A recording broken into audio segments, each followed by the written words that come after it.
This recording will be broadcast on the authority's website and may be used for training purposes by the Democratic Services Department. All attendees will be in view of the camera, and by attending, you are consenting to being filmed and to the possible use of those images and sound recordings being used as outlined.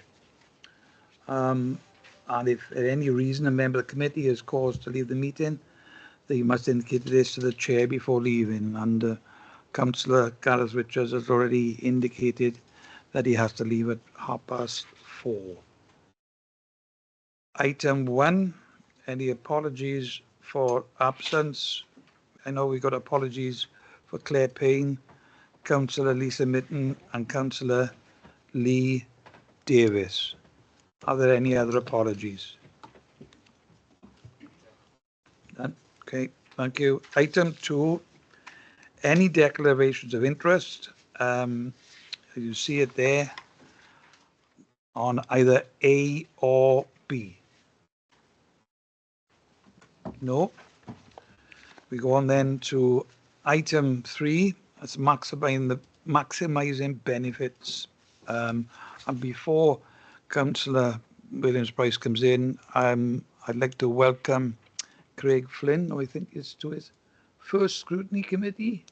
Yes. Yeah, welcome back to the authority. Okay, I think Anna's going to introduce this, aren't you? Thank you. Good afternoon, everyone. The report we are discussing has been prepared in response to the Scrutiny Committee's request to ensure that the residents of Merthyr Tydfil are claiming all the benefits they are entitled to, which fall within the remit of the Council to administer.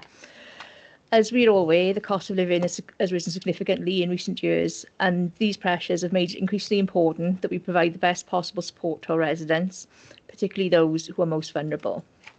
This report outlines the current processes in place to help our community maximise the benefits available to them.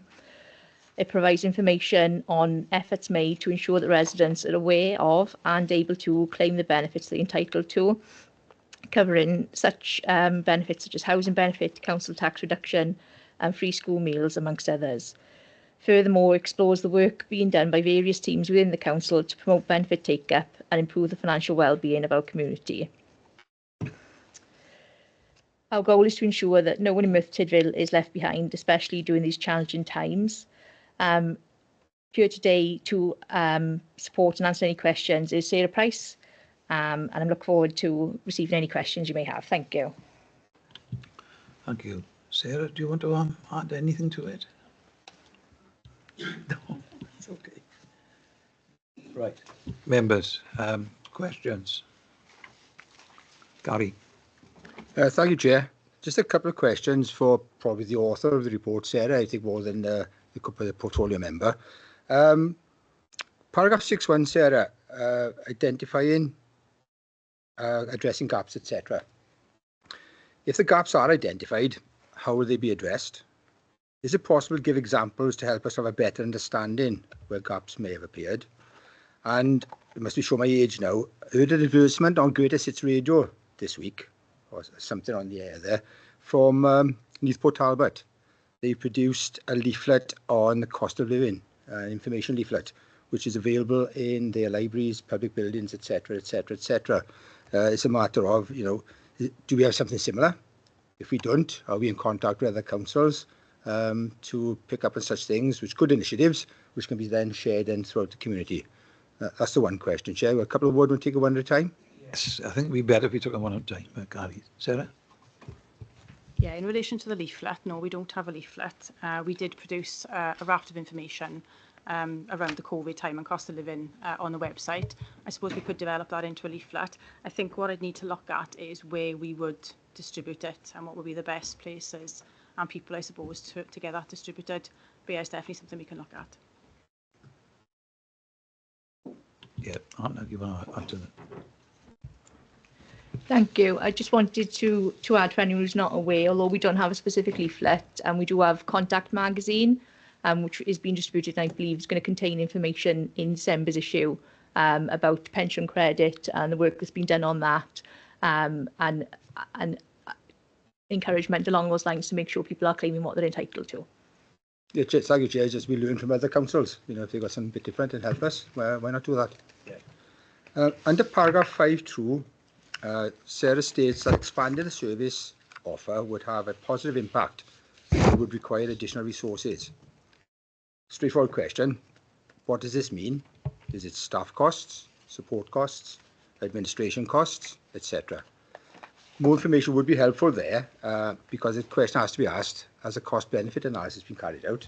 And obviously, if the benefits outweigh the costs, which is to the benefit of the public and also the council, has anything been presented to corporate management team, which could in turn then come to council for them to decide whether it's something that should be supported and taken forward? Oh, great. Thank you for the question. The information that we've supplied in 5.2, it just relates back to this is a non-statutory service that we offer for our residents of Merthyr Tydfil.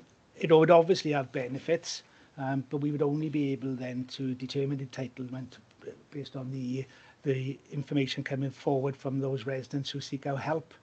So cost-benefit analysis hasn't yet been done in regards to that matter. But it's something we can look at, but we do need to consider the financial challenges of the public sector and the affordability of the additional resource that would have to be put in place to improve and enhance the service that we offer to our residents. But in addition to that, I think we need also to be mindful is that we do currently engage with other partners. We have a service level agreement with Citizens Advice Bureau, and they also provide a service with regards to ensuring that the residents of Merthyr Tydfil who are known to them, have made that referral, are having benefit entitlement maximised. Yes, fine, Chair. Again, they'll be learning from experiences and working with other organisations just to maximise the information out there for our residents to understand what they are entitled to or possibly entitled to. Yeah, happy with that. Just my last one, this one, Chair.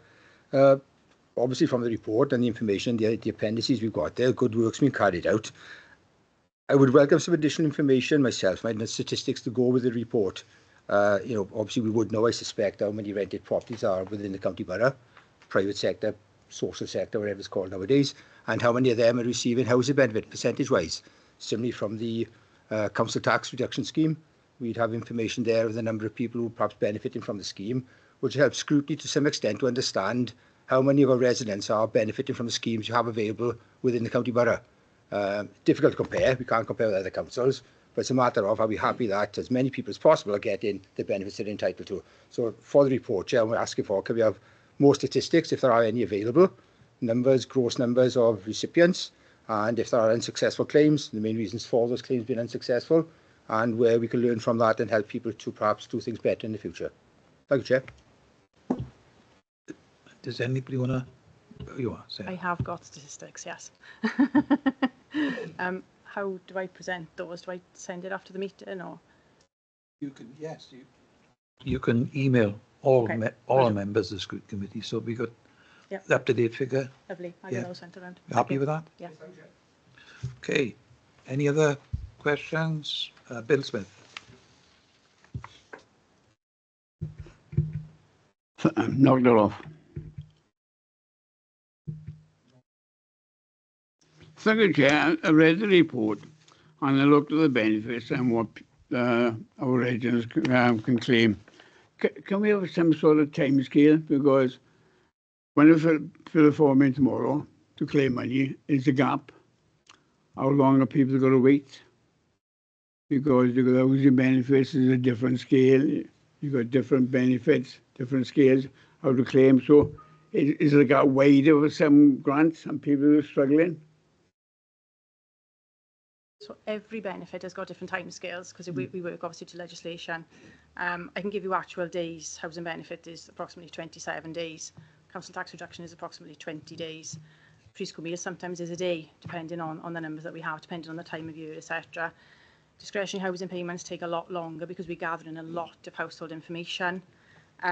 Disabled facilities grants, once I get the paperwork through, I aim to do those within a week. The others then, obviously, direct payments, adult social care and special guardianship order. We are kind of more determined then by the work that obviously social services and children's services do along with these. But once those applications come to us, again, we would like to think that they would be done certainly within a month of us receiving all the information, which, like I said, can take a while, but we try to work to within the same timescales, and almost every benefit that's on here is dealt with as a piece of management information to make sure that we are doing them as quickly and as effectively as we can. Yeah, thanks for that, sir, but we can't make it any shorter, because we don't, people are struggling out there now. Cost of living is going through the roof. People are waiting for a claim at a time, they get in debt.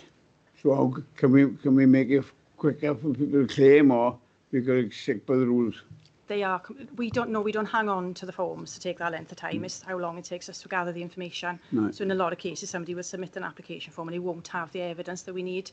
So then obviously we encourage phone calls, emails, etc. then to bring that in. So if, for instance, an application form for council tax reduction came in today with all the information, there's potential for it to be done within a matter of days. But on an average, when we look at our management information, some claims are quite quick and some claims can take a while then to gather the information. But they're all done within, like I said, a reasonable time scale. Okay, thank you very much.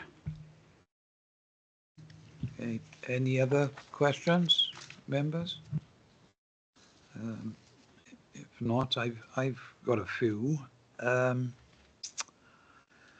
the appendix, on page 9 of my papers, housing benefits liable to pay, it says in the middle of it, existing housing benefit claimants are being migrated to universal credit. Does that mean that all the information we've got on housing benefit has all got to be sent on to the DWP? So by migrating, apologies, what I mean is, so universal credit is obviously replacing a lot of legacy benefits, so employment and support allowance, tax credits, that sort of thing. If a customer is in receipt of those and housing benefit, they then have to migrate onto universal credit. So they make a new claim for universal credit. We stop paying the housing benefit, and the Department for Work and Pensions then starts to pay the housing cost element of universal credit. So they don't lose out in anything, but we stop administering the housing benefit, and it becomes a universal credit claim then. Okay, thank you. Now, as far as on the bottom of the page, direct payments, this is where the money is given to, let's say it's a carer. My understanding is they then become the employer. So there are advantages and disadvantages in that situation, in my view.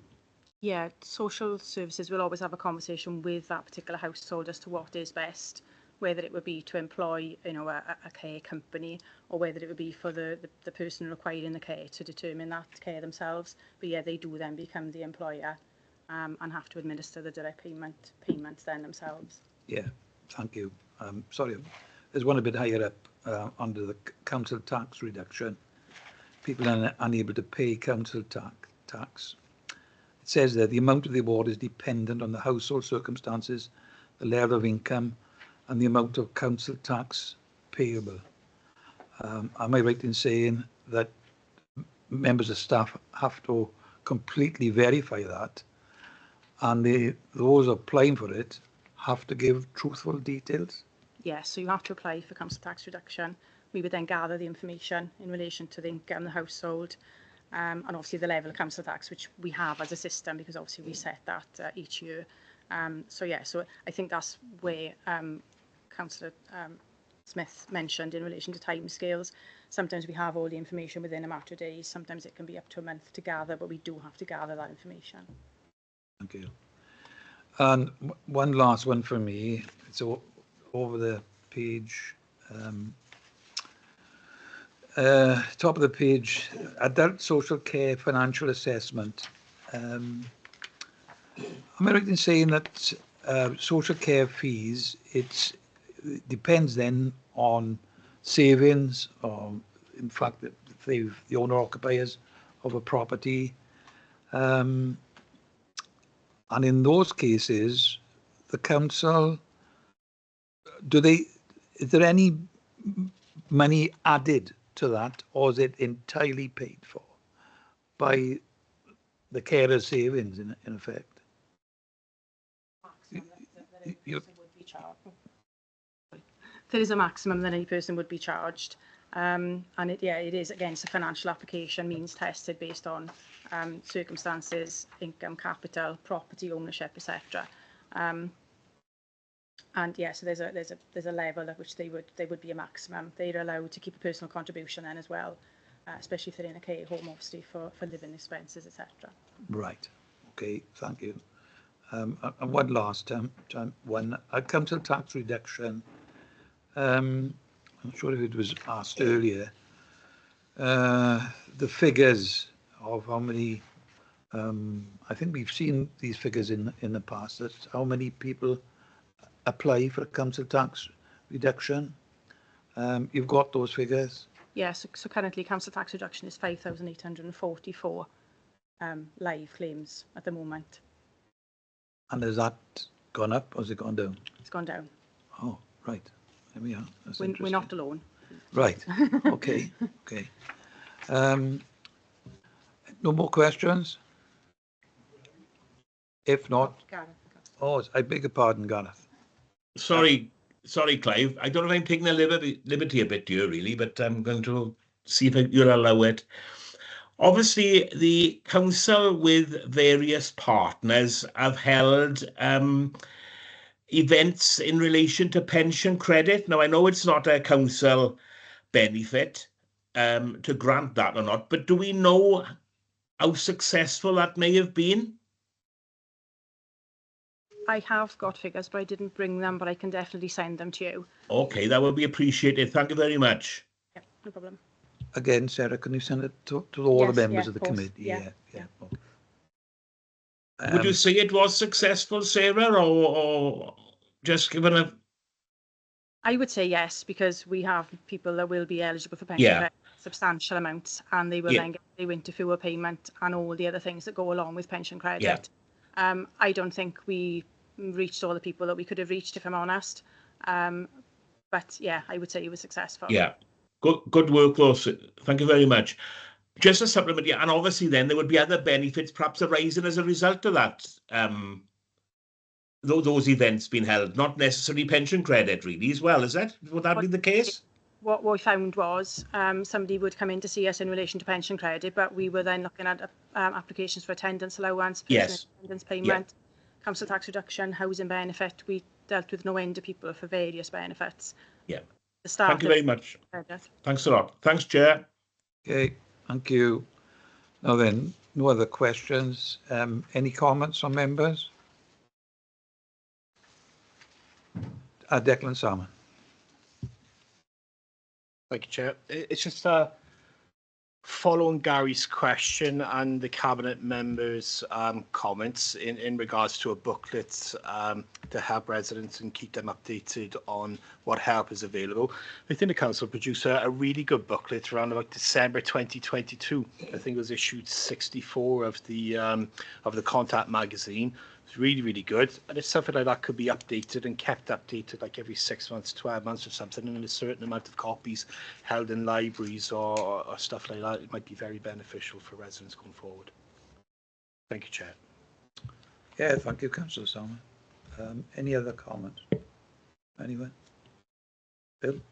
Yes, Chair. I read the report. I said earlier on, I think we do as much as we can as the local authorities, because the way people are surviving and living these days in this condition is very hard. I tell you what now, sir.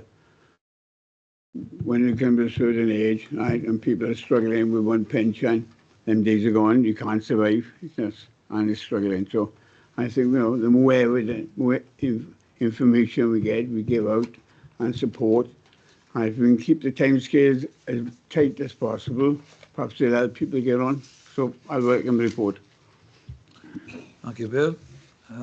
Any other comments? No. When we come to the purpose of the report, item 2 and 2.1, the committee receives this report and its content is debated and noted. 2.2, that the Scrutiny Committee identify any further information they would like to receive, and we've asked Sarah for further information, which is going to be sent to us. Are you all happy? Have we dealt with this item?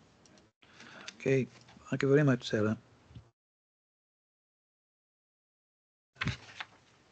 Next item on the agenda is customer one-stop shop and the hub. And Councillor Anna Williams-Price is going to introduce this as well. Thank you. Yes, this report provides an overview of customer services and frontline teams in Merthyr Tydfil County Borough Council, focusing specifically on the one-stop shop and the hub in the town centre. In recent years, particularly following the COVID pandemic, there have been significant changes in how the council delivers these services. The introduction of the one-stop shop and the hub has aimed to adapt to these challenges and enhance the support we offer to residents. The one-stop shop initially focused on in-person services and transitioned during the pandemic to a more appointment-based model. Meanwhile, the hub, supported by UK government's Shared Prosperity Fund, has provided a more integrated approach, offering a wide range of support services under one roof. I want to take the opportunity this week to recognise the work of staff both in the hub and in our one-stop shop customer services teams in responding to recent storms, as they've all been supporting residents affected by flooding, and this work will be continuing this week and beyond. The report itself outlines changes to both the one-stop shop and the hub, as well as feedback gathered through a recent SWOT analysis conducted at this Scrutiny's workshop. This looked at current operating models, the strengths and weaknesses identified, and the future steps we could take to improve service delivery. As we move forward, we need to consider how we can continue to evolve our customer service models to meet the needs of our community, especially most vulnerable residents, while ensuring sustainability and efficiency. Today we have Rebecca Delaney and Deb Ryan Newton, who have co-authored the report. We also have colleagues from our housing team who are based in the hub, and Sarah is here as well to add that perspective from the benefits team. Thank you. Thank you. And we've got a dual purpose of report here, authorisation, authors. Who's going to start off first? Would like, yeah, go on. Before we go to any questions, can I just make reference to 5.9 of the report, where I've referenced the 4-week trial that's recently taken place. I just wanted to add into that housing, council tax and benefits are mentioned in the trial, and that housing, well, they're involved as a high service, footfall service front of house. I just wanted to mention that they were used as a model to start off the trial, because they've been providing face-to-face statutory in the Civic since we reopened. So that's why housing are also mentioned. I know we've got colleagues from housing who will support that as well. Okay. On that one, when did the trial start and when does it finish? The trial started on the 21st of October, so it has ended now. So I have got some data on the trial. So for 4 weeks it was. Does anybody else want to add anything? No? Okay. Right. Councillor Salmon. Thank you, Chair. You have to forgive me. This is my first meeting on the Scrutiny Committee, so I wasn't present at the workshop in September. Reading through the report, it's I believe the one-stop shop was set up, to bring all the services together to make things work better with the council. But it's obviously, this is probably touched on in the workshop. It is really disappointing, to be honest, that increasing the presentation of dissatisfied and irate customers at reception, the negative impacts with the current operating model, including lack of customer satisfaction, or all that sort of stuff. Obviously, you've mentioned that you've just gone through a 4-week opening up to residents so they can come in. I take it from the chair's comment there, or question, that he didn't know about it. I didn't know about it either.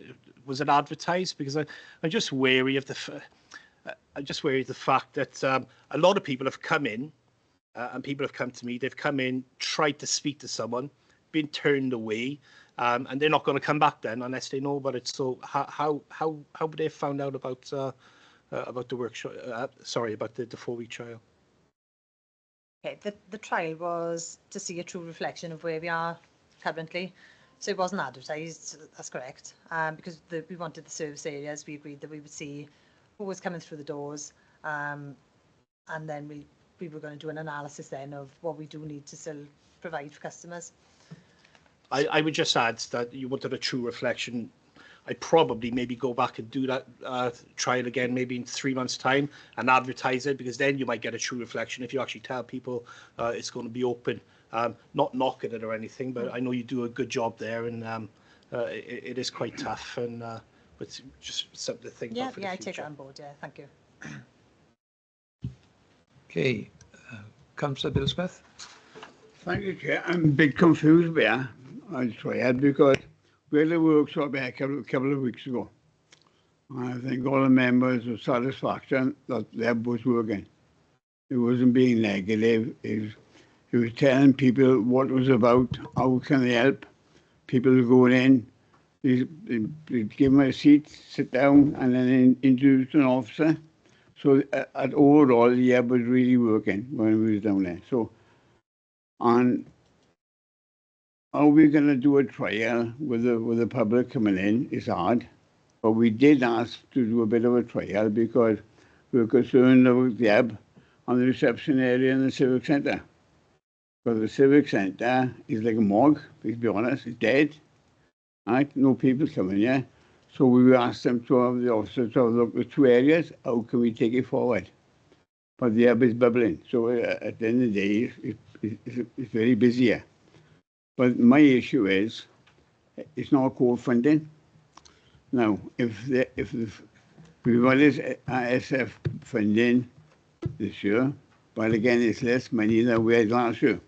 So how are we going to cope with it? And if the hub goes, the lot will collapse. So how do we take it forward? Because that's more important for the people to know what the benefits are having, because we just had a meeting about benefits. If the officers can't help the public, what chance we got? So we've got to relook at everything, haven't we? Because the hub is busy. And the other hub is, they've been working down Aberwan last week, but this week with all the floods on that, and the officer can tell you there's a need for it. Not only in Merthyr, Mid-Valley and the bottom of the valley. And it's a big concern is the funding not there. People have been left out. We've had a talk here. We just had a talk about benefits and everything else. But we haven't got our act together. People are going to lose out. So how can we, I'm picking officers' brains in this now, how can we chase it up, make it bigger and more popular for the public? Which one's going to answer? I could take that. So with regards funding for the hub, obviously that is a significant challenge. We are reliant on grant funds under the UK Gov Shared Prosperity Fund. There have been positive announcements in the autumn UK government budget of £900 million coming via SPF and being devolved to local authorities to spend where the demand is needed. I think if we can secure funds for another year for the hub, ideally at the scale that it's at, with the view then to perhaps having some more conversations around core finances, that would be advantageous. But I think it will, whilst we're under core grant funding, it's going to continue to be a challenge unless we can consider sustainability somehow via the core finances of Merthyr Tydfil County Borough Council. I can't flower it up in any other way at this point in time, but hopefully we will be successful beyond April for another round of Shared Prosperity Fund to continue the hub for another year, and then until UK government make any future announcements on a new funding model. Thank you very much. Craig, can you give us any advice which way we go in, or so at the end of the day, this is we want to find out what's there possible, how can we help, how we can support it. It's just to reiterate what Deb has said, really, with regards to it's currently funded by Shared Prosperity Fund. We will consider that when we get notification of allocation for 25-26. And the hub, as part of the one-stop shop, will be looking at our transformation agenda and how we lead and transform the organisation going forward with a diminishing envelope that we have available to ourselves. So we will be part of that transformation agenda, and further reports will come forward as part of that as we go through the budget setting process and beyond. So if the funding don't come through, where do we go from here? Do we reopen the reception area I in the think civic centre, and then you have people complaining too far to walk from A to B, and you got the old complaints all over again. So we're going backwards, you know. So how can we work in it? Because I'm more concerned about the hub, central town, and I'm waiting for the planning to come for the town centre. How are we going to change it all? Because it's not in the right spot at the moment. I am hopeful we will secure some level of SPF funding for this year, for the next financial year. In terms of being aspirational, like you're talking about the south, the southern end of the valley, that was a notion for us when we developed the town centre hub model. We have spent a couple of days now down in Aberfan supporting the flood victims the last few days, and we've put hub staff based down there, and already within 48 hours of being down there, we could see a clear need for some of the town centre hub interventions that are taking place up at the town centre hub that residents down the south would benefit. So I think longer term planning, if funding continues from a grant perspective, it's certainly on our radar to try and develop a southern based service, not necessarily in one place, because the geography of the Southern Valley does prove a bit of a challenge. But I would like to think that we would be able to develop some form of hub model in perhaps a pop-up nature that can be roving around the Southern Valley. So whilst we have got significant challenges around funding, I would like to think we're quite confident of securing some additional SPF money for next year, and in that perhaps look somehow how we can pilot some Southern Valley interaction within that, which was always in the original idea of the hub approach. Thank you very much. But have we got the numbers? What you've been people you've been talking to down our one area? Not as yet. Staff are currently down there. Will be down there again tomorrow. Right. I think we were expecting perhaps a bigger footfall, but there's been some issues with some of the leisure centre facilities down there, which I think has hindered a little bit of footfall to raise awareness of what the offer is of support down there. But I can get you some figures once we're done and dusted there, yeah. But there'll be a starting point to prove is a need down the valley for it. Yes. So sorry, if I could bring Jen, Jen, to put you on the spot, but Jen's been down there today and I think supporting residents with staff funding applications and stuff like that, which is not what we originally went down there for. So the minute you start engaging with people, which is the whole ethos of the hub, you start to unpick what's going on and where the support can be taken next. So Jen, I don't know if you want to just give a little flavour of what you've experienced in the last couple of hours. Is that on? Yeah, it was quite quiet, but I think it is partly because there were some issues with electrics and things like that in the leisure centre, so we weren't having the footfall coming in. But through what Julie has experienced as well over the last couple of days as well, that people weren't aware of the town centre hub, because that end of the valley, they tend to travel down towards Pontypridd and things like that, don't they? So I think we do need, and I've been discussing with Julie today, we do need to be looking at more something down there, outreaching to people, because I think there is definitely a need down there. We definitely experience it with housing as well, of people at threat of homelessness and evictions and struggling with their benefits and things like that. So we know some of our RSL partners have taken over community centres and different things down that end of the valley. So it is something that we're going to potentially look at exploring in order to outreach, and then we can get a true reflection then based on some drop-in kind of models to trial, and then see how many what the footfall is, what the engagement is down there then as well as part of that. And given that the funding is only expected for another financial year, to set up something more permanent would be something that we'd look at, depending on what happens with any funding or grants in the future, I suppose. But yeah, there was one particular lady struggling with the floods, needed assistance with DAF applications, and then had engagement then with us over a few other things that she was entitled to as well to support her. Engagement with food bank, that sort of thing as well. So it's good as part of the hub with links with lots of other services and that partnership relationship working. So it's very much needed. Yep, agree with. But Chair, everybody's saying there's a need for it. We've got 4 months of the financial year, and we're in April, so can we get all our heads together and see how can we take it forward? Because if that goes pear-shaped, we go pear-shaped. Yes. And yes. Thank you, Chair. Yeah, just to say, I mean, agree with the points that have been made, but I think it does reference in the report that we can't take decisions on this in isolation.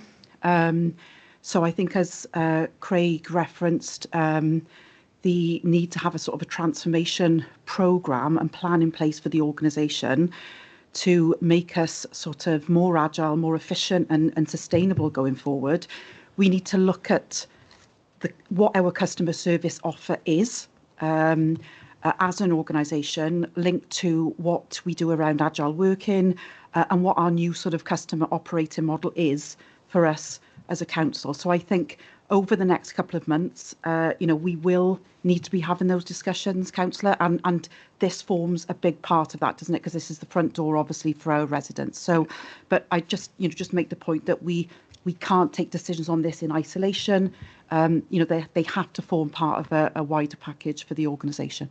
Thank you. Thank you. Anna. Thanks. Yeah, I was just going to add to that, Bill. I'm really sympathetic to your point, but as I said in my introduction, we need to make sure that any future model is sustainable. That's key, because I'm as frustrated as you to have a model that we think is working, but that we can't secure the long-term future of. So that's where the challenge is. We need to find something that works and is sustainable. Right.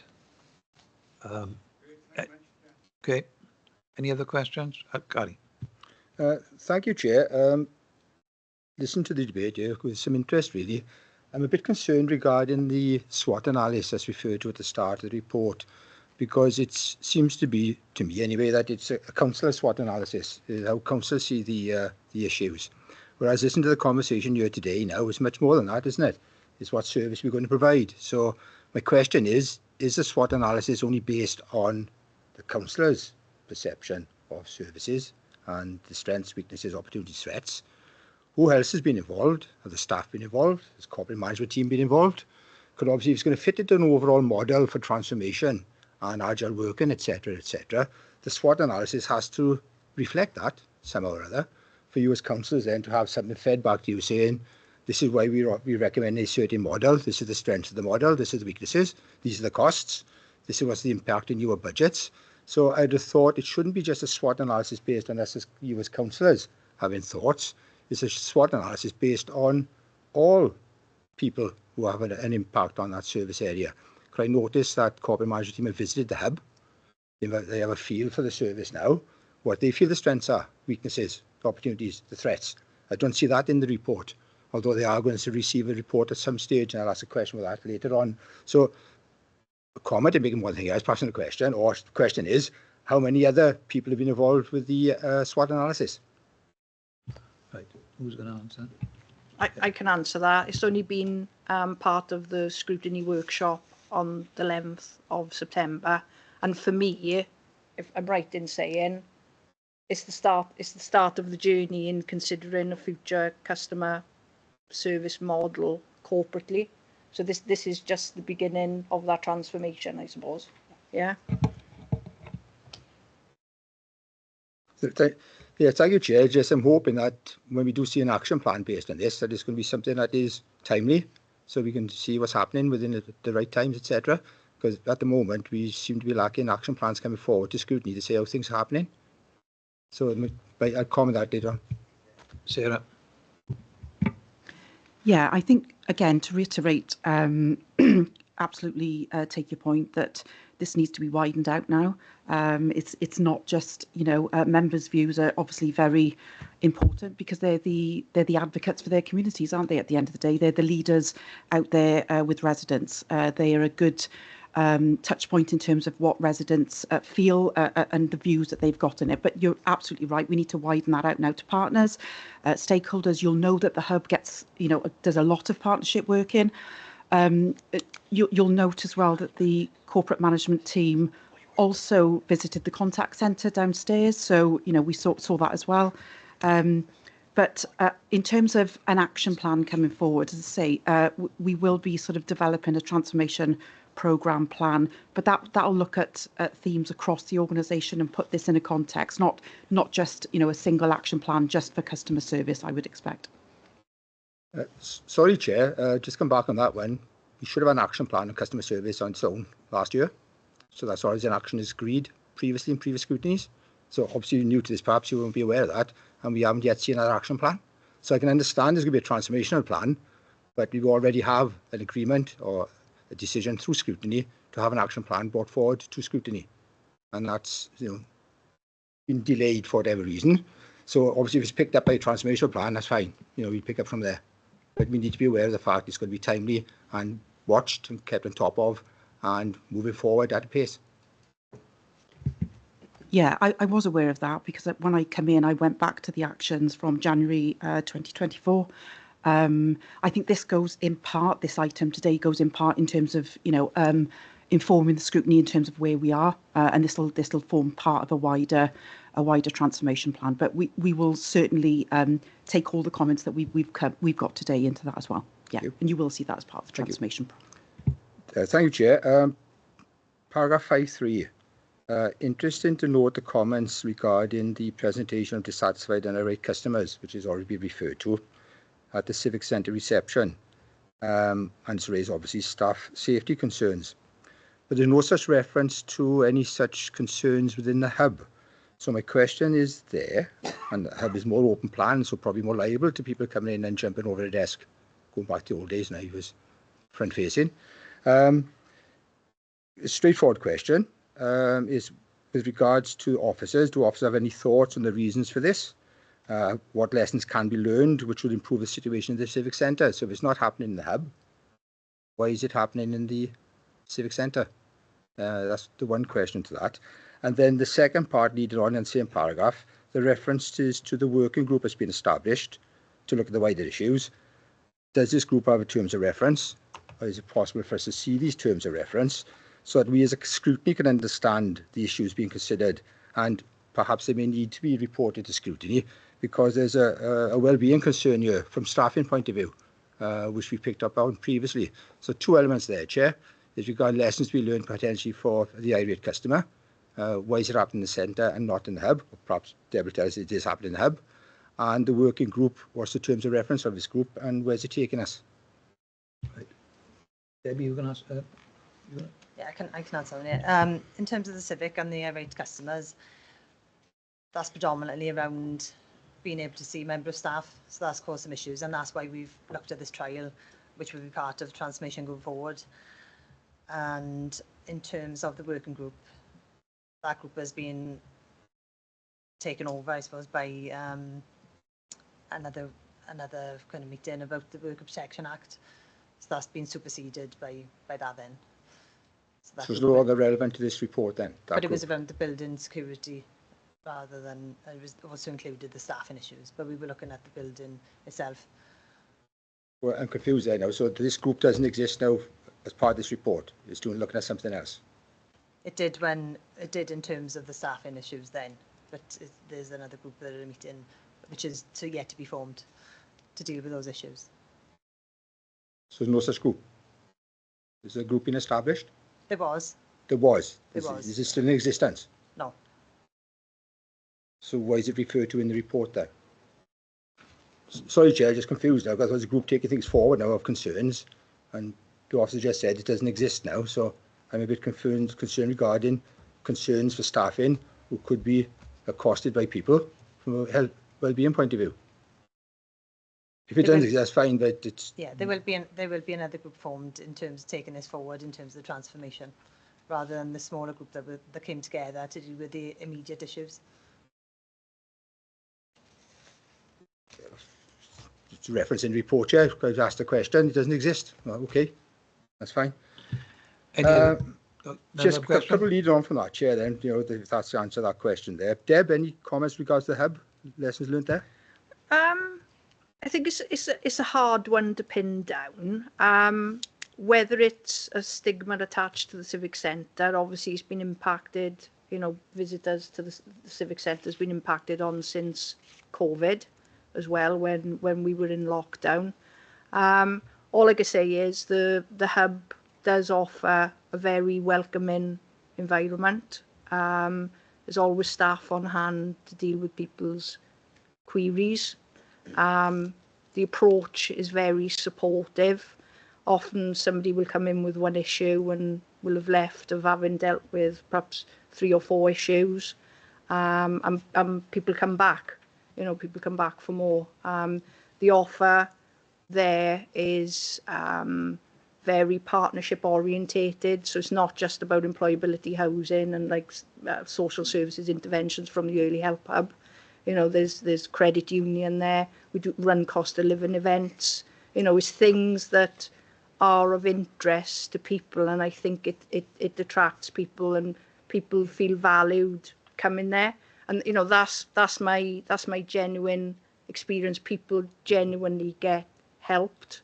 I can't make comparisons to what goes on in the one-stop shops. I'm not based there. I haven't experienced that, you know, that working environment. But whether it's something to do with it being an official corporate building, we know, I think it's fair to say, guys, perhaps from a housing perspective, that has been mentioned in the past, that people like a more informal setting. And I think that's what the offer is over in the hub. It's an informal setting, and often just a cup of tea makes all the difference. Yes, I understand all that. The thing is, if that's working in the hub, why haven't we picked it up earlier in the Civic Centre and provide the same service in the Civic Centre? Why are we running a trial period now for people to come in and meet face to face? It's worked in the hub. Why hasn't it been established in the Civic? So that's perhaps some thoughts to be taken forward for the future. Leading on from that, with regards to the trial, it's now been said the trial has ended. I take on board, as I just said here on my left here, regarding, I think it needs to be advertised, because people don't think it's being provided as a service. So you're not getting the right number of people coming in to see what service they're getting. Perhaps it should be extended and open and advertised, say there's more people going to come in to have the benefit of the services. But then what I'd like to see after that, when we like to see a report back to Scrutiny on the future of the service, or the shape of the service, linked probably the transformational plan, I suspect that will be. But again, Chair, unfortunately, this is seen in isolation now, unfortunately, because the report, based on what's happened beforehand, is now I've got a picture now to see how it's fit into the bigger picture, but not forgetting we can't afford to lose time and fall behind again on things should have happened previously.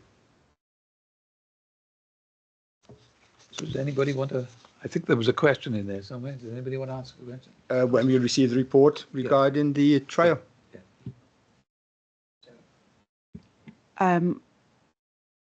I think you sort of answered the question yourself, Mr. Top. Yeah, I mean, we'll make sure that it's integrated into any sort of transformation work. But again, we'll involve members in that development of the transformation programme anyway.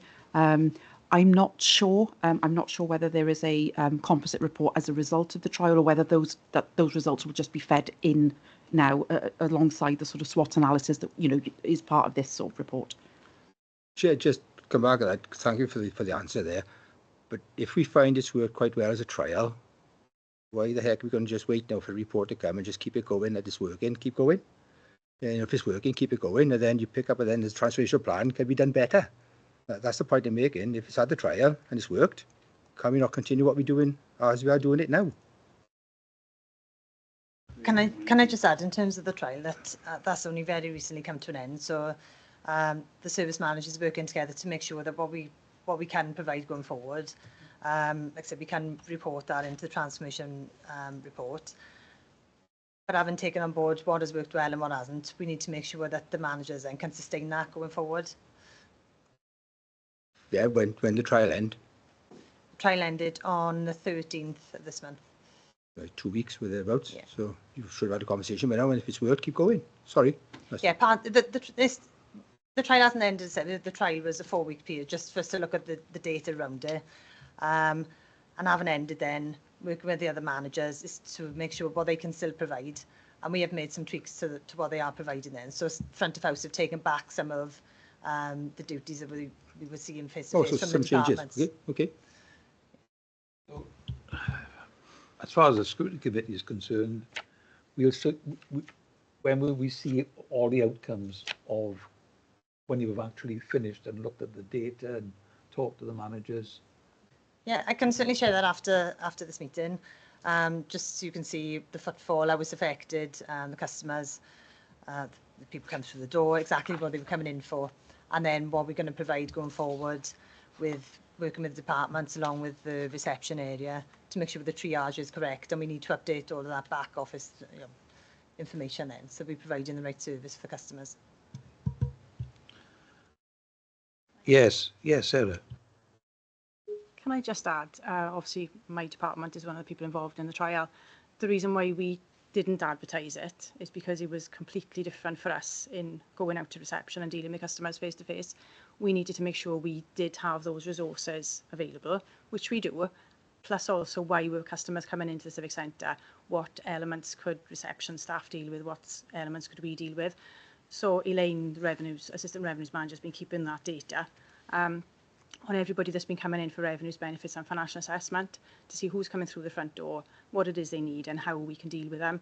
And yeah, I can confirm what Rebecca is saying. We will have a conversation. It hasn't stopped. We are still doing that, still analysing it, but we will take stock of the information and then obviously come back to you guys and to Rebecca once we've solved that.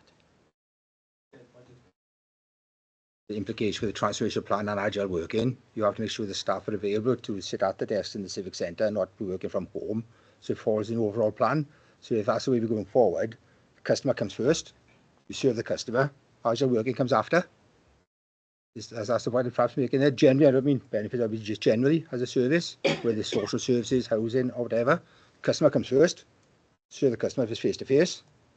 Agile working falls behind that, wherever you work. Well, I think from my point of view, we're going to find out what the figures are, and as a scrutiny committee, we're going to get those figures, and hopefully there'll be some recommendations as to how they're going to continue with what we've got at the moment and improve on it. Any other questions? Go on. Something I've always been interested in, and it's a problem. SWOT analysis, which we've done, obviously, and paragraph 7.1, I may have misread this sentence where we're going to concentrate on the strengths of analysis and address the weaknesses. But from my old experience, you do a SWOT analysis, you develop an action plan based on that analysis, you take every element of that analysis, strengths, weaknesses, opportunities, threats, you come up with an action plan with milestones, with key areas of working, taking the answers that have been given already regarding the transformational plan. Where the heck does this now fit in? How do we take it forward to develop the strengths, to address the threats, the weaknesses from the funding point of view? And again, when will that action plan, wherever it's going to be, come back to scrutiny and with ongoing reports of progress against that plan? Generally, green, amber or red, whatever's happening, it's something that we haven't seen to date. And that's a question, the SWOT analysis has been done, where is an action plan going to be developed from it or not? If it is, what's it going to look like, when we're going to see it, and when we're going to receive a report in it. Well, like I said earlier, this is the start of a journey. I think obviously more consultation needs to take place, it needs to be fed in, and it just needs to form part of that wider consideration that's going to be given as part of the transformational plan, like Sarah's alluded to prior to this. So this is the start. I'm just wondering, Chair, which scrutiny is going to go to? If it's going to be a corporate transformational plan, does it come to the scrutiny, or is it shared to all scrutinies?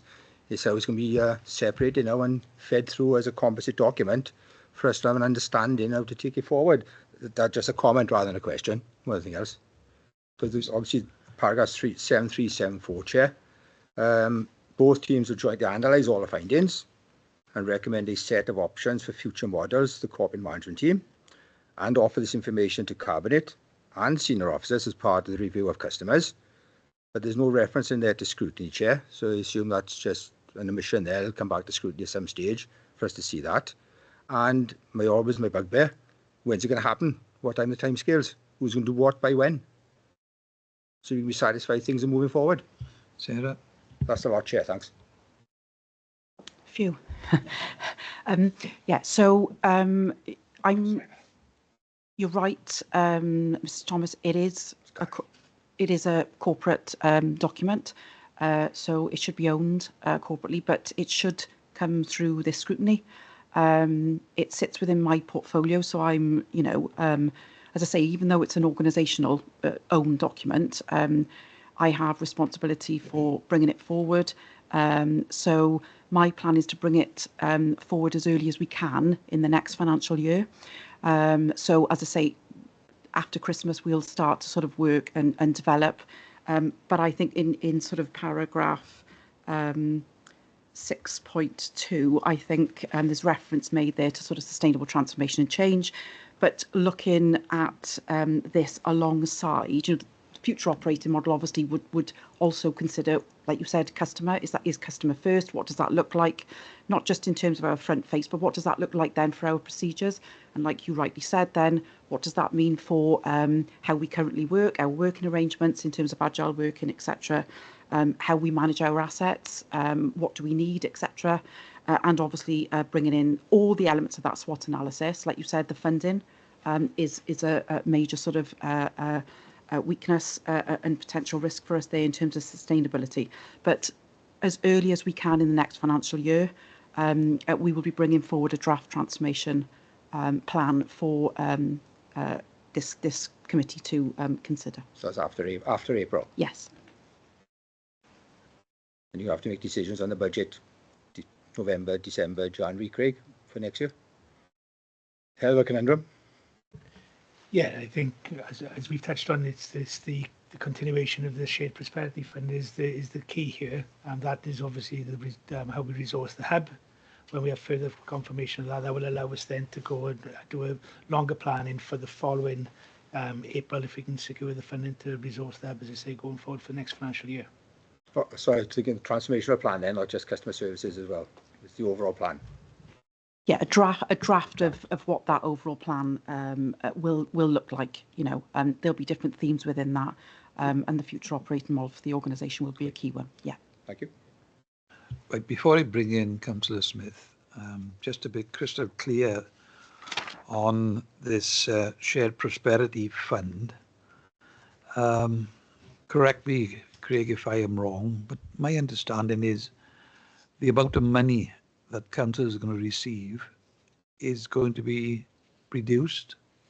It hasn't gone up, not staying the same. It's coming down. And when will we know? When will all the local authorities know? Is it going to coincide next month when the the Welsh Government announces what the budget is for all public services on the 10th of December? Or do you have a definite date that somebody's sent you as to when we definitely know? We are expecting the shared prosperity fund to reduce. There are indications that the elements of the previous shared prosperity fund multiplier is going to cease. So we are expecting to see a reduction. We're expecting information not around the date of the local government settlement announced by Welsh Government, but we are expecting it soon after. So we may be talking about either just before Christmas or just after. Is that right? That's correct, Chair, yes. Right. So we will know, as far as the budget is concerned, what the city will become much clearer then. Because we are talking about there's 14 full-time equivalent staff here, and obviously discussions will have to take place then if the funding is reduced as to how we're going to sustain that with that number of full-time equivalents, or it's going to go down. And if you decrease the staff, obviously that decreases the service that has been provided. So I presume that there's going to be discussions with all concerned when we know exactly what the figure is that we're going to get. Yeah. Okay. That's correct. Right, Bill, sorry. I think you are right, because at the end of the day, we got to take this forward, because we can't wait for all departments to get on the table. You know, it's not just forward. We want a regeneration, housing, everything else. We all got to work together on this to take it forward. Because if we lose out, we're going to lose. So we should, after this meeting, people want to get their act together and say, look, this is what we can do or what we can't do. Because it's pointless coming back to members and saying, when we talk about the budget, it's X amount of money you got to spend. We can't spend it. We haven't got it to spend. You tell the public that, right? And you crucify you. I think we've got to get our act together now. Because there's so many departments involved in the hub, we've got to really get at it and get the information out and get it to the members. Because it's the members will make a decision at the end of the day. And we all, four of us have been here, and to sit down and work a budget out and what social services want, education want, housing want, it's don't work as that. It's not as simple as that. You cut the list and we're giving people that. It's just not wrong. We've got to get our act together and get everything going. Is there a question in there, Bill? No, it's my comments, Chair. It's immature. I don't believe in comments or questions. Get on with it. Right. Before we Gary, Gary, tell you what. Before we go on to comments, any more questions? No? Well, I've got a few. And I'll start at the beginning. Paragraph 5. It says there, the contact centre currently supports customers at the Civic Centre reception by requesting a callback/appointment with departments. Alternatively, information can be logged for customers, which is then passed to the department via email using the online web forms or on our back office systems. If the customer immediately needs help, reception staff try to resolve any query themselves as far as possible. So it's been referred to earlier on when we were asking other questions. What we need to try and avoid, do we not, is members of the public coming in and then being told you've got to go back home either to make a phone call, or send an email. So whatever you're looking at for the future, that truly to improve the customer face-to-face, that's got to be resolved. And I'll give you an example, which is quite recent, going back to last July. An elderly couple, I think it was the wife who was in the wheelchair and the husband, who was elderly, had to renew their social services blue badge, which I understand can't take place in the hub. I came to the Civic Centre and was told then, no, you've got to make an appointment to come back up. Now, this couple didn't exactly live next door. They lived in Bedlinog. So they had to go all the way back home to make an appointment to come back up here. And they had to be told exactly where the hub is, because believe it or not everybody knows that the hub is ticking over there Monday to Friday. So it is things like that that we have to avoid in the future. And having been a local government officer before, and so was Gary Thomas, you know, we've got to do our utmost to be there to help the public. So can I have an assurance that that is going to be looked at and that particular conundrum will be solved, and we don't have people going from one pillar to post, frankly, every day?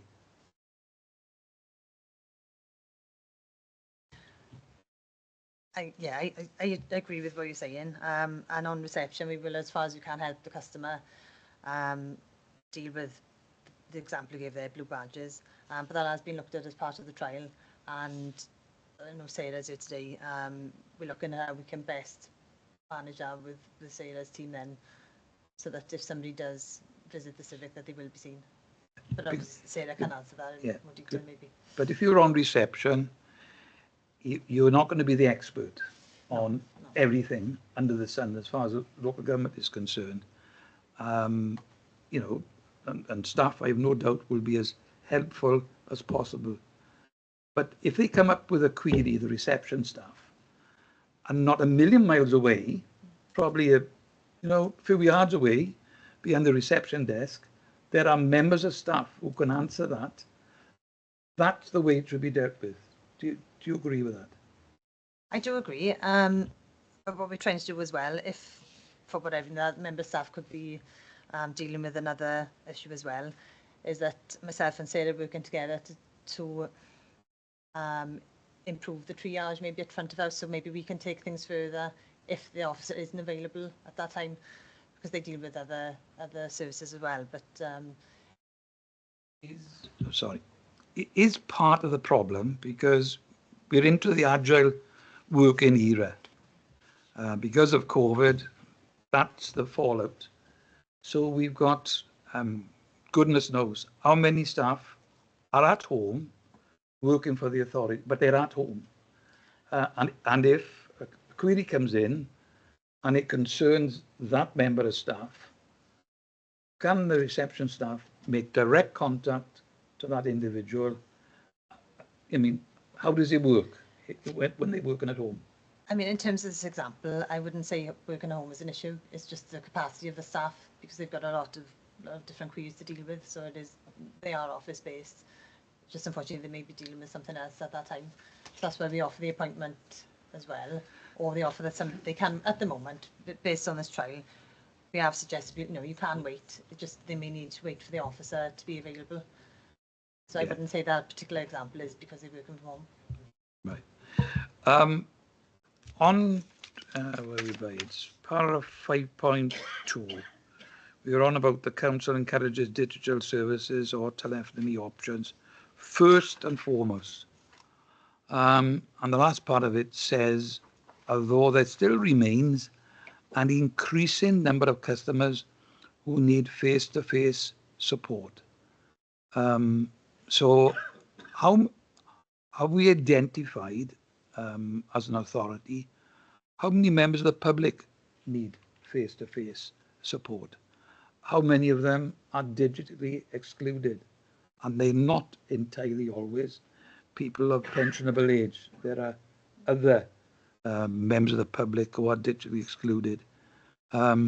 So do we know what the figures are for the face-to-face support? Or it says there, increase the number of customers. So it's on the rise.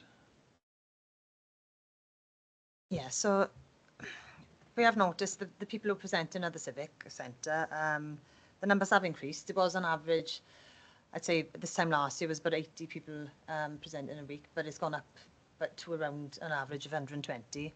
And I think the people who are presenting are those who do need help face-to-face. We cross-reference that obviously with the web figures and telephone calls. Telephone calls have stayed consistent, so we're averaging about 350 calls a week. But that is exactly why we've undertaken this trial, to see exactly, we've listed all the services, all those front-facing staff then can see exactly what the customers are coming through the door for their particular services. And then on the back of that then we'll work out what we need to do, continue to do that they've been visiting face-to-face for, and we've got that data. So continue what they've been coming in for, maybe increase the skills of the reception staff then, so they can triage further, better, however we want to say it, so we can support those customers. Right. Bottom of page 15, 5.12, it says that there's a proposal of a duty officer will be discussed at the end of the trial to manage a drop-in service in combination with an appointment option to deliver a stronger customer support offering. This will be, and this is the important words, this will be dependent on staff capacity in each service area. It's fine to have a duty officer, but people are human beings. They organise and ask for holidays. They go on sick at a moment's notice. So I would have thought having a duty officer would have to be carefully organised, because if somebody's there one day but not the next, you need to have a substitute who can cover that. Is that what's been looked at? So after the trial, I mean, the teams have been busy coming to reception. So due to their capacity, sometimes they can only deal with one customer at a time. And obviously those officers have got work to do in the back office as well, administration work. So I think it's important if you've got customers who are, increasingly coming in to visit in the Civic, that we can manage that as well as the workloads in the back office. So a duty officer would allow planning of work in the back office, and also that they know they've got a member of staff who can deal with the customers as well. So, but that is just a suggestion, and it may be different across departments who are front facing, and obviously it depends on their workloads as well. But it's just a way of managing then the customer footfall from a department's point of view, and that's just something we will be just discussing, and that's down to the service managers themselves then. Okay. And one other question, it's in relation to 6.2 on page 17. It's a rather large paragraph. It says the corporate management team has already visited the town centre hub and the one-stop reception area. It says it's clear that improvements need to be made to the existing models to ensure we can provide a first-class service that is timely and responsive for our most vulnerable residents, who are often coming to us at a time of crisis. And then it goes on to say, however, it's also evident any decisions of the customer service officer should be taken as part of the wider considerations around sustainable transformation and change, including our position on agile working, asset management and rationalisation, and the organisations of the future operating model. Now, I put a note there, in plain language, it'll depend how many staff are working from home every day, and it'll also depend on how many offices are going to be sold or leased out by the council. So there is an issue there. As a member, I have no idea how many people are working from home on a daily basis. And I've been told in the past that the report would be going to council at some time. And I think as members, we need to know what the score is in that respect. So it's the modern day conundrum.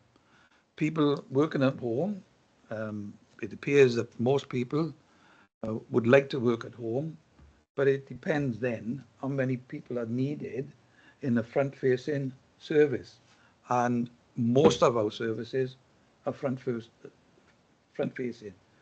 So are we going to get over that conundrum? Because I think asset management, agile working are really the core there as how are we going to deal with that? Yeah, oh yeah. Can I just say, in relation to revenues, benefits and financial assessment, there's always somebody in the office. That's pleasing to know. Come sickness, holidays, There's a rota basis at the moment for dealing with customers on reception, but you're more than welcome to call down and see the fact that revenues, benefits and financial assessment is a manned office in the back office. Right.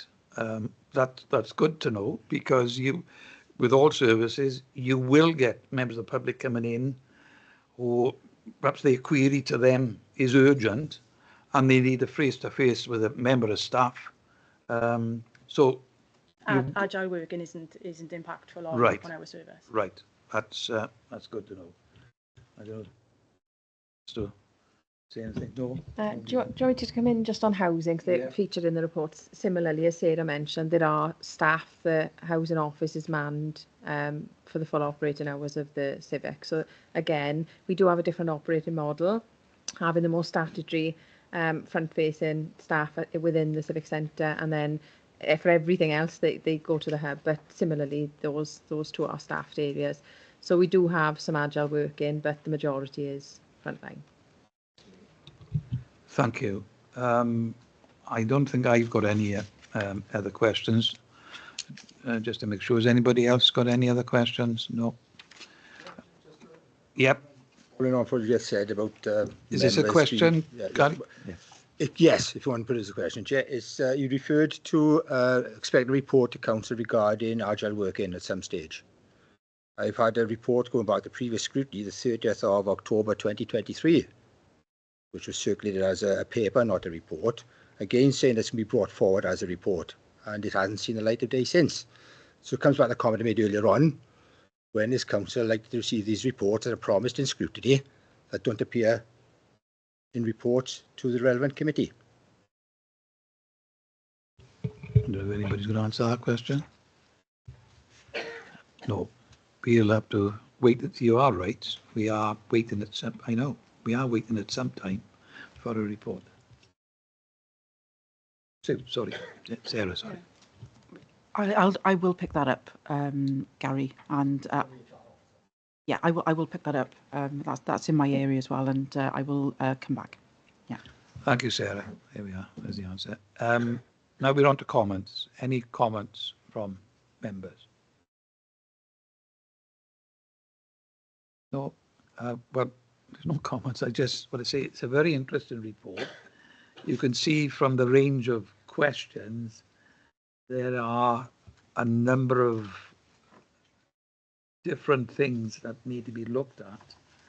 And as a scrutiny committee, perhaps at some stage you need to come back to us to tell us what your findings are and what the answers are going to be to, at the end of the day, improve a service that you've found you can tweak things and improve in particular areas, but it seems that we need to improve it even more.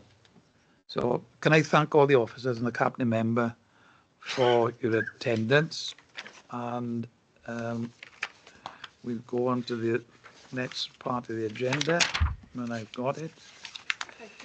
Ask the officers if they want to go now. Yes, but I'm just about to. Yeah, the officers don't have to stay at this stage. You'll be pleased to know. Thank you for your attendance.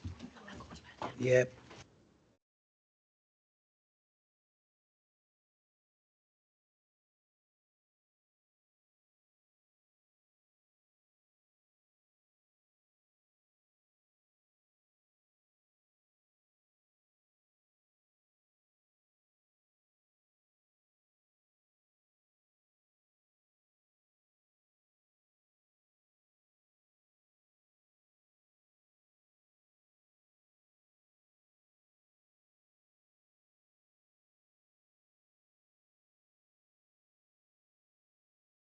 Right. Next item is on the agenda is item 5, and that's the scrutiny work programme. Have we got the right issues in the right way, in the right time and place? Well, I would say we are still working on that, and that's why I've asked Craig and Sarah to stay behind for this one.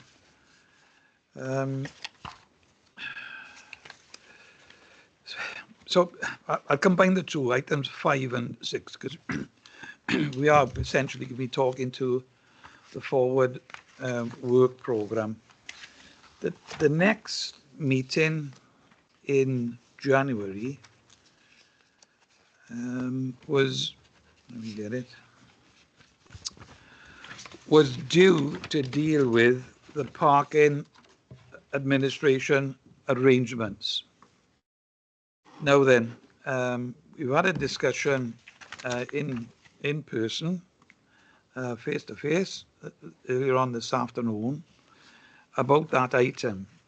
On next week, the Regen Committee is dealing with a town centre safety, that's what the heading, report. And in that report, paragraph 5.9, I'll read it out to you. Following a restructure of services, the park enforcement team now come under the Public Protection Portfolio Services. Through the efficiency programme, a parking enforcement officer took voluntary early redundancy, which left only 3 parking officers, one of which works term time only. And it goes on to say, we are currently trialling joint working of the warden and parking officers to aid with the resilience of services. The community safety wardens have now undergone traffic enforcement training with a view to being authorised to undertake traffic enforcement. So they've already moved over to public protection. What we've also identified is currently the admin side of it has not yet moved over to parking enforcement. So sometime there's got to be a decision made as to whether that's kept separately or the admin side of it possibly moves over to parking enforcement. So as far as that is concerned, I don't think we can go ahead with that item in January because it's already transferred over to the Regen. And obviously there's questions that can be asked in the Regen committee next week, which will deal with parking enforcement and how it's dealt with in the town centre and the wider county borough. So I don't think we've got, as far as I'm concerned, we can't go ahead with that item as a scrutiny committee. But that then leaves us with what needs to go on the agenda for January. We have asked that the digital strategy was due to take place on the 18th of February. We've already sent an email to Richard Evans in IT early on this afternoon, asking him if it's possible to get that report ready for the January meeting. I don't think that is. That's not. So, go on. And I don't think that report will be ready, Chair. So. You got an answer, yeah? Mm-hmm. Right. That then leaves us with looking at another item. We've had a suggestion about performance management, the performance management framework to be placed on there. Sarah, do you like to say something to the members about that, please? Yeah, so this is this would be we're currently reviewing the performance management framework. You will have seen there's a recent Audit Wales report on performance management. So in response to the recommendations that are in there, but also to sort of strengthen and improve performance management, we're reviewing the whole of that framework. So that is a suggested item that could come forward to members for the January committee. Yeah, well, yeah, whatever. Wherever it is now, would it be possible for the members to see that report, the audit report? Haven't seen that on performance management. Is it a public document? Yes, it is. So it would be possible to see that before the meeting, so I get a feel for the way we're going forward, because it must be about the 4th, 5th generation of a performance management framework, having been involved with it 3 or 4 times previously. Yeah. So it's something we get a flavour for it with the guys' recommendations. That's what Andrew probably lead that, really. Is Andrew involved with that? It's on the Governance and Audit Yeah. Committee. Is it next Monday? Yeah, Yeah. 9th of December. 9th of But December. just a general question, if it's possible to access that document, yeah, and thinking about the previous item with regards to parking, just a process comment rather than say we have the report. The Constitution still shows, which was approved back in August 24, that those services still sit in the scrutiny. So for all the changes taking place within the council, I don't think they've taken any changes back to council yet to amend the Constitution. It's still there. I mean, to be honest, I knew there were discussions going on about merging the civil parking enforcement officers and the town centre warden. I didn't know until I saw it in writing, and it was sent out last Friday by email. Specifically, I read at the paragraph, they've already moved over. Yes, Chair, the enforcement's moved over. There's still discussion because declaration of interest there, really, isn't it? So administration is still under IT, I think, at the moment, with the admin, for parking admin. But the other part then is the SLA with RCT. Who's going to manage the SLA with RCT? Because I think that's an important element, perhaps a scrutiny committee should pick up on. How long is it on for? When's it come to an end? Are we getting value for money as a council from that SLA? I think we are. But when is that due for review? So it's a matter which scrutiny that would sit in to decide, is that admin or is that enforcement? Yeah. It's probably, so if Paul Lewis is enforcement, Yeah. not admin, where does that sit? Well, as and Bill Smith sits on the Regen Committee, which meets next week, I'll be pursuing questions on that line, definitely, because the report is there and it begs the question. So my view, in this case, you're right. I think the admin part of it is still here.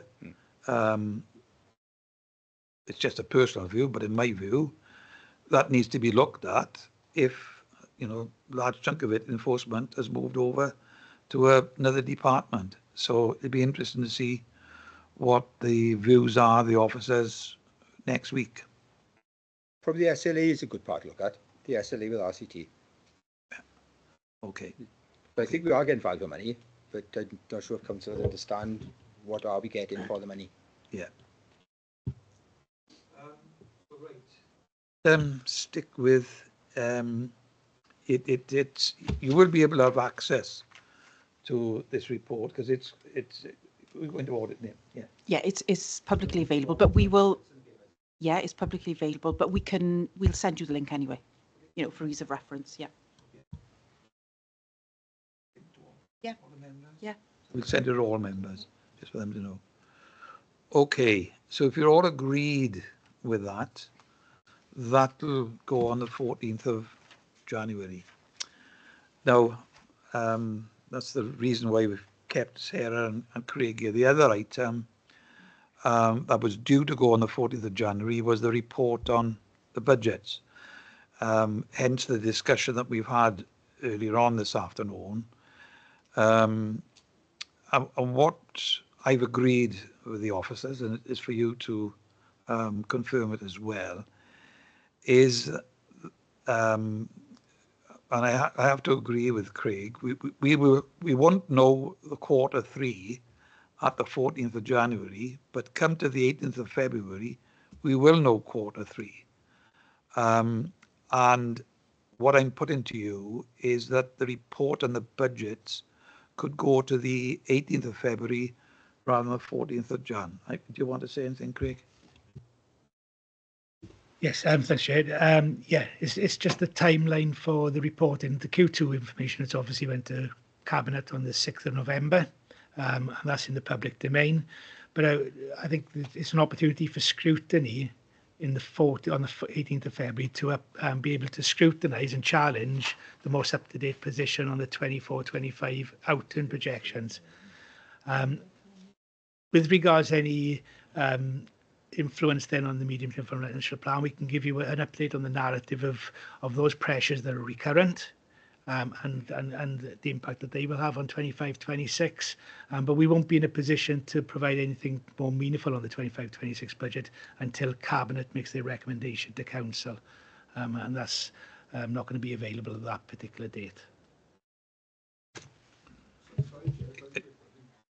The report that's for the forward plan on budgets, is it specifically for Q3, which I don't think you're going to take it, Craig, you won't be ready then?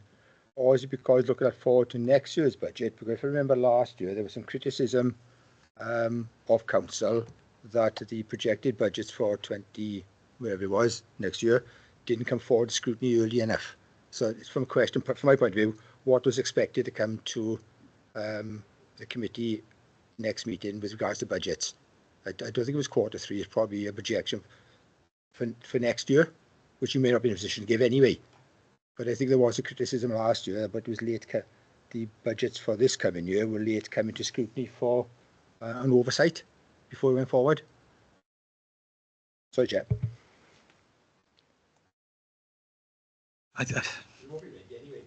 No. I hear what you say, Gary. I think we are where we are at this moment in time. And, you know, you've heard what Craig's views are. I think that in the circumstances, we need to move that item from January to the February meeting. So I'm asking the three of you, go on. Clarification on a certain time when we can take it forward, because we're early in January, so we want to build that month, give you a chance to get things up and going.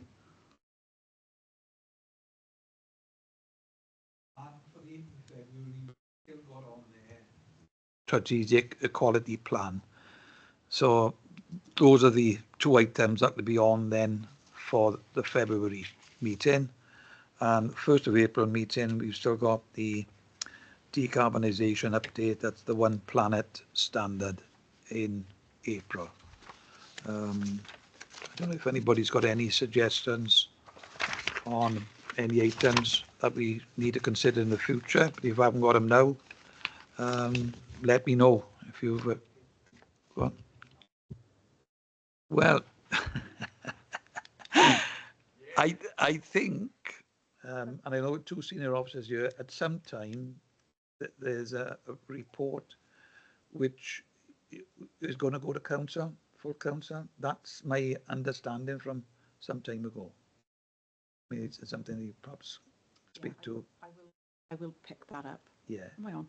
Yeah. I will pick that up. I'm just thinking for the April one, though, whether or not we could do a bit of a workshop with the committee on the themes. You know, in the we talked a lot, didn't we, about the transformation plan, about developing those sort of themes a bit further with the committee. So that is a, you know, before it's finalised and it comes back as a report for sign off, that we are gathering the views and maybe doing a bit of a workshop with members on that. Because that would bring in things like agile working, the customer offer, and you know, different workforce issues. I'm just wondering whether we have the workshop, because there'll be a scheduled scrutiny at 4 o'clock. I don't know how long that item would take. What usually happens, Sarah, is I think I'm right in saying workshops are held on a date and a time separately. Okay. That's what's happened with other workshops. So perhaps we need to work in a date and a time, you know, comparing diaries and fit it in that way. Okay. But I think you're right. I think it's Bill. But I suppose it's not on the same day as scrutiny that we got. It's have a different day because we've done it, Jane, with 3 or 4 times, haven't we, in the last couple of weeks, and it's more benefit, even for me, I can say, been a long time, but everything changes. And the time you get it ready on certain things, but yeah, it's worth it. So we look at dates for that, for you to know. So that's the forward work programme. It'll be updated now. Item 7 is consider referrals made to scrutiny for inclusion in the forward work programme. We haven't any at the moment. Item 8, report recommendations. Did we address the recommendations in each report and how we added value? I think we all agreed that we give both reports robust scrutiny. Do you all agree with that? Yeah. And item 9, feedback on scrutiny activities, any outstanding actions, feedback from workshops, task and finish groups, inquiry days. Have we got anything at all, Jane? Nothing? No. So there's no report back from that. Item 10, any other business deemed urgent by chair? I haven't anything. Can I thank you all very much for your attendance? Declare the meeting closed. Thank you.